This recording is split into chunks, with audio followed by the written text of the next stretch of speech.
అలాగే బిల్వదళాలకు కానీ వర్తించదు. బిల్వదళాలు ఒకసారి మనం శివుణ్ణి పూజించిన తరువాత అవి తీసి మళ్ళీ కడుక్కుని మళ్ళీ పూజించవచ్చు. ఆ విధంగా బిల్వదళాలు 11 సార్లు వాడవచ్చు.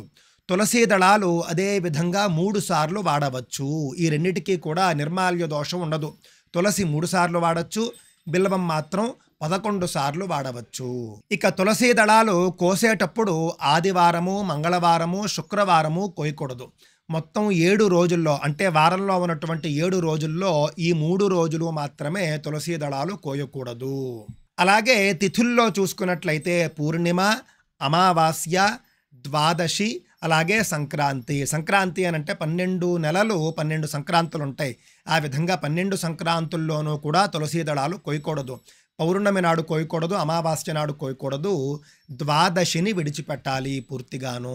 కావున తులసీ దళాలు కోయకూడనటువంటి రోజులు ఏమిటి అని అంటే మొత్తం 4 తిథులు, 3 వారాలు, 12 సంక్రాంతులు.